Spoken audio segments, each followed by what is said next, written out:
তোমাদেরও কি লিপস্টিক পরার সময় দাঁতে লেগে যায় আমার মতো? তাহলে আর টেনশন কিসের, আমি আছি তো। তোমাদেরকে আমি একটা সহজ হ্যাক দেখাবো। এই হ্যাকটা কিন্তু আমি দেখে করেছি, তো তোমরা চাইলে তোমরাও এই হ্যাকটা বাড়িতে করতে পারো। তো চলো, কি হয় না হয় তোমরা আগে রেজাল্টটা দেখে নাও, তারপরে তোমরা বাড়িতে কিন্তু ট্রাই করবে।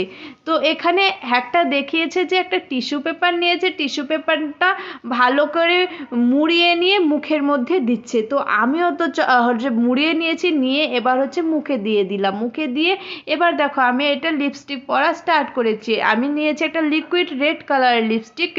তো তোমরা যে কোনো লিপস্টিক নিতে পারো, যে যেটা ইউজ করো। তো আমি এটাই প্রমাণ করতে চাই যে সত্যি কি হচ্ছে টিস্যু দিয়ে পরলে দাঁতের মধ্যে লাগার সমস্যাটা কি দূর হবে কি না।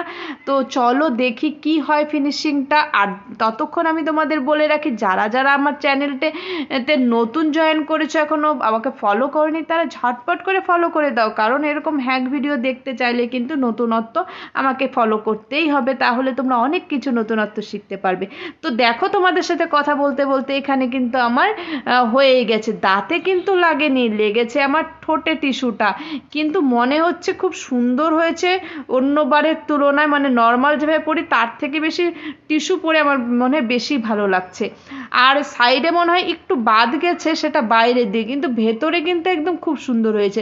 তো একটু টিস্যু পরলে তো একটু ওলট পালট হতেই পারে, মানে একদম সুন্দর শেপটা নাও আসতে পারে। সেটা তো আমি পরে একটু শেপটার বাইরের দিকে যেটা থেকে ওটা টেনে নেওয়াই যায়, সেটা প্রবলেম নেই। কিন্তু আমাদের দাঁতে লাগার যে সমস্যাটা, সেটা কিন্তু আর হবে না। আমি কিন্তু এটা করে আমার খুব ভালো লেগেছে। তোমরা চাইলে তোমরাও একবার ট্রাই করতে পারো এই সমস্যাটা যাদের হয়। তো চলো, ভিডিওটা কেমন লাগলো জানাবে কিন্তু অবশ্যই। সবাই ভালো থেকো, টাটা।